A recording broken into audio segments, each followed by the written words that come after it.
So I think it's only natural that this conference and this year for retailers in particular is all about exploring what exactly does that future look like? How are consumers going to be evolving, and how do we as retailers evolve ourselves in order to make sure that we're able to meet that need and both offer a better experience, but capitalize on that opportunity. You're listening to Talk Commerce. Subscribe and download at talk-commerce.com. Welcome to this special episode of Talk Commerce live from eTail West in Palm Springs. Today I have Jason Grunberg. He's the Chief Marketing Officer at Bluecore. Jason, tell us your day-to-day role. Do an introduction. Tell us your day-to-day role and maybe one of your exciting passions in life. All right. Well, first, Brent, thanks for having me here. Always exciting to be at eTail. This is one of my favorite conferences of the year, just because the community is always so vibrant and ready to be learning new things as they get into the new year. So I, as you said, am CMO with Bluecore. I've been with the business for about 2 years, but have made a career in marketing technology for about the past 15 years. Always have worked with retail and e-commerce organizations, even before that time on the agency side. But my job is really to help make sure that we have the right strategy for how the market is evolving. And today, there's so much going on with this agentic future that everybody's talking about. And I'm excited to share a little bit about that as we get into it. But outside of marketing technology and those things, I'm an avid tennis player. It's where I fill my days. And part of the reason that we live in Raleigh, North Carolina, after spending my whole life in the New York City area, we wanted some more sunshine and warmth and are enjoying that. Yeah, and we're in the right place for tennis, right? And there's a tournament going on right now Here in Indian Wells. It's starting Indian up Wells, right after this. Yeah, exactly. So are you getting some tennis in while you're...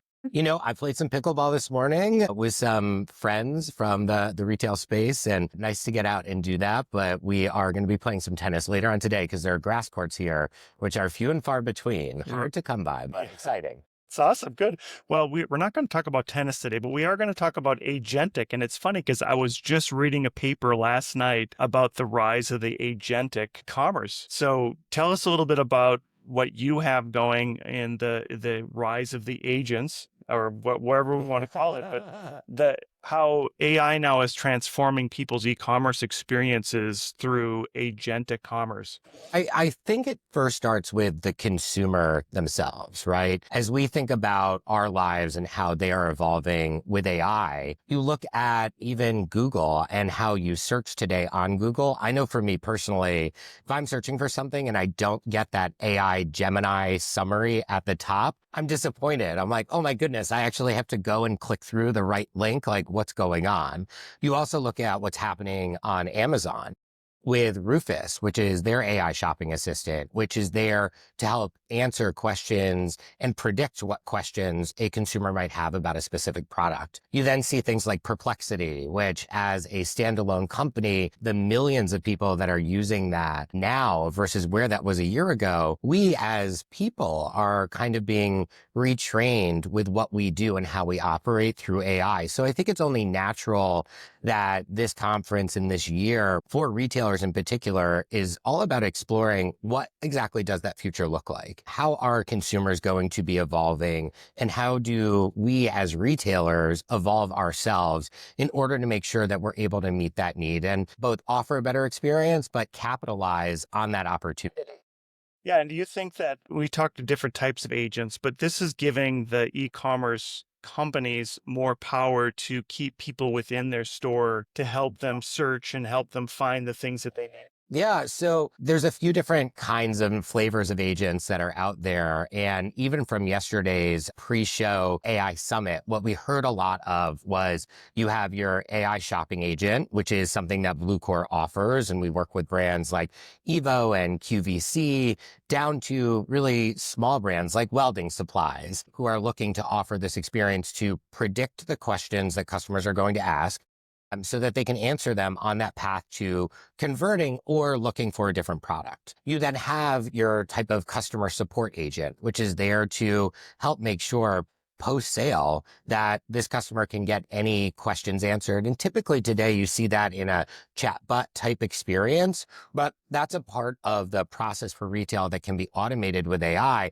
not just automated, but I think vastly improved from the human side of it that we've been typically accustomed to. You then have organizations talking about this idea of agentic marketing and marketing agents. And so this concept is all about the idea of how do you, on an autonomous level, offer the right marketing experience from audience identification and segmentation to copy and campaign creation so you can orchestrate that experience across. You then have the sales agents and so on and so forth. And I think the big challenge is for a retailer understanding where does one agent start, where does and stop, where does the other begin, and also where to start. And that's really why I think so many organizations are here at eTail, is to go through that discovery themselves and start understanding how can they quickly be testing into this, because I think everybody recognizes that this really is that next wave of innovation.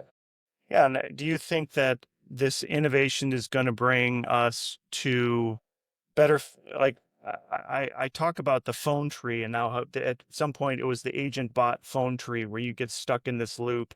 And at some point the agents are going to be so good that maybe they'll understand when you need to talk to a real human and it's already there. And the other idea is this digital showroom where a real person's kind of showing you around within it outside of an agent, right? Where they maybe hand you off. So I, again, think about it through the lens of the consumer. And I'm trying not to be self-centered, but I'll bring it back to like myself and my own experience. There are aspects of shopping that I find completely mundane. That could be shopping for basics that I need every season, or I have a 6.5-year-old daughter. She's growing like a weed. And I know that, 3 or 4 times a year, she's going to need a completely different set of clothes. And she can't go back to last year's sweaters, right? Because those just don't fit anymore. So those basics, that's mundane for me. And if I'm thinking about this from my perspective, I would love to live in a world where the purchasing of those things is automated through this agentic world, right? And the brands that I buy from, like Target or Children's Place for my daughter, know, okay, Jason's daughter is going through this growth spurt. We understand what she's going to need. Let's just serve him with the options that we think are going to be right ahead of when he needs them. Because the last thing I want to do is get into a cold day in North Carolina, which are few and far between, but they do happen, and not have the right clothes for her, the right jacket. Now, on the other side, we recently went on vacation. And one of the things that I really enjoy is shopping ahead of vacation. I want to go to the stores. I want to be looking online and seeing what's there because I want to have the right things for where I'm going to be. And this was an opportunity for me to go shopping with my daughter and go into stores and have an experience around that discovery and seeing the joy when she got to find something that she really wanted. I don't want that automated at all, right? I want that part of that life experience that we have to still exist. But what I'm looking for is how do we automate the mundane? I think the challenge is what's mundane for me might be very different from what's mundane for you or every other individual here. And so when we think about where things are going, this is the next level of personalization, right? Like we've been speaking about personalization for 15 years. Now you can actually offer it in a way that's meaningful for the consumer and for the retailer. But the trick is going to be figuring out how do you do that with gathering the right preferences, making the right predictions around that customer's behavior, and being that resource for them that they can say, okay, I trust you enough to handle these things for me.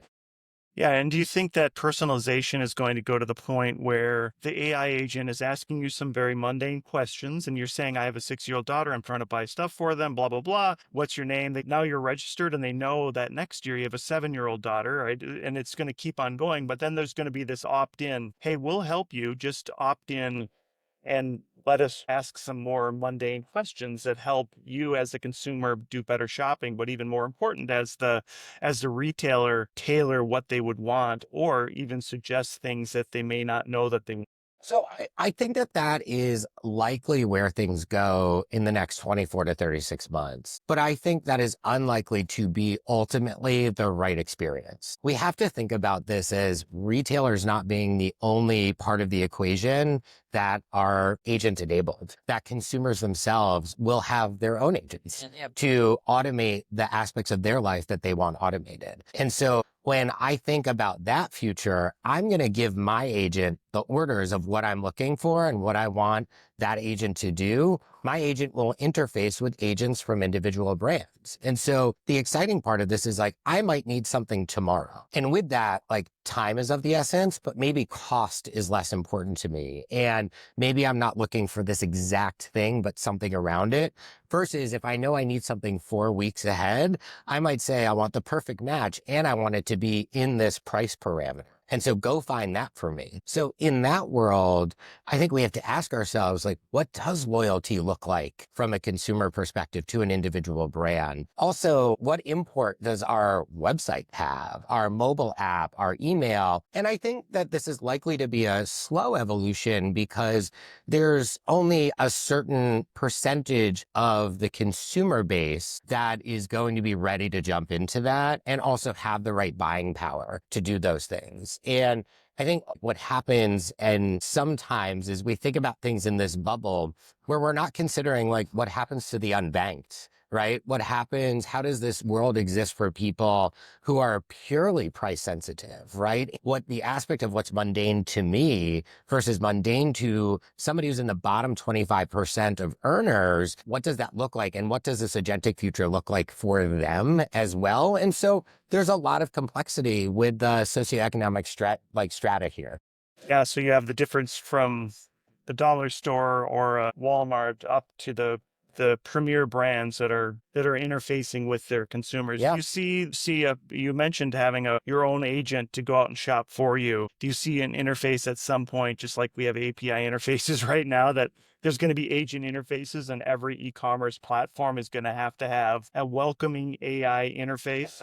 Absolutely, right? And this is where the idea of, I think, consumers having some power and knowledge around this is what we're working up to, because I would say that today versus 24, 36, 48 months ago, consumers are far more aware of the value of their data for individual brands. And they want to have that type of control where they say, you're doing right by me. I'm going to keep allowing you access to all of this information. But what happens with a misstep, right? What do you lose as a retailer if you don't offer the right experience? Am I able to revoke that access and have that right to be forgotten at a universal level for that brand? And then what does that do from when I say to my agent, I want you to find these things? I absolutely do not want you engaging with this brand. That's really interesting. As well as then how you deploy, or you as the consumer, going back to trust, do you then not really trust Amazon Alexis as much as you would trust Google? Because one definitely has an agenda, right? They want you to buy from Amazon. The other one is more of the broader. Well, look, I think you already see, and Amazon is absolutely always thinking ahead of these things. Amazon just, I think 2 weeks ago, announced that from Amazon itself, if they don't have that product, they're going to give you, like, link you out to somebody who does, right? So they're already thinking about what this open world looks like and how do they become even more of a displacer of Google's business from a search perspective and owning the customer experience. But I think they're also doing that in response to organizations like Perplexity that are growing the way that they are. And Amazon certainly understanding that there have to be some bets on what the consumer really wants versus just trying to control what the consumer does. Because I think we're entering really into that era of ultimate control from the consumer perspective. Yeah, do you think it adds a layer from a search perspective? Because I think that people always thought that all the content has to be out there for people to read and then to ultimately buy, right? But now we're really talking about some content needs to be tailored to a bot that goes out and searches for you. Yes. And maybe that content is going to be a little bit different. And should that then content be derived from a bot rather than from you? Well, and that like begs the question of like how, when you look at these companies, right, that have their organizational design that is structured where information is available for one department, but different for another department. Well, when you think about this future, all of that documentation has to either be available or not available, right? And so centralizing information inside of an enterprise or an SMB becomes even more critical. And so I think what you already hear is so many people talking about, you've got to get your data into the right place. That's such a vague statement. What does that exactly mean? Is it your customer data? Is it your product data? How about like if you are a retailer, like your warranty information that is from every single one of your wholesalers? Where does that live? And so it creates this now need around enterprise data and content management that I don't think organizations are thinking through in the way that they're going to need to in order to really thrive in this new world. Jason, we have a few minutes left. Tell us a little bit about Bluecore. Give us your plug and tell us, I know you have a presentation coming up. So exciting news. We're going to be on stage with QVC, which is a large enterprise customer of ours. And they're going to be taking us through the story of how they've used our AI shopping assistant over the last 12 months and what the results have been from that. And what's interesting is while many organizations might be familiar with Bluecore for our CDP and campaign management capabilities, we're already at the forefront of this agentic experience that we're offering to retailers and customers. So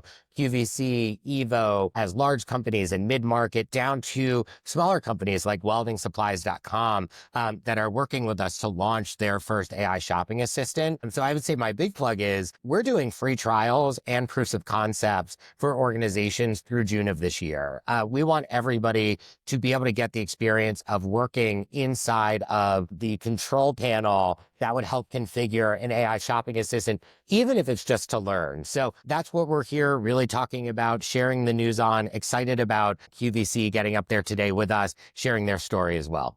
That's awesome. And so tell us how they get a hold of you. I can be available, jason.grunberg@bluecore.com, or you can find me on LinkedIn if you're interested, but always happy to chat about this, put anybody in touch with other customers, whether they are a small business all the way up to a global enterprise. That's perfect. And I'll make sure I get all those on the show, on the show notes. Jason Grunberg, it's been such a pleasure talking to you today. Thank you so much. I appreciate it. Talk Commerce is a production of Content Basis LLC. For more creative content, go to contentbasis.io.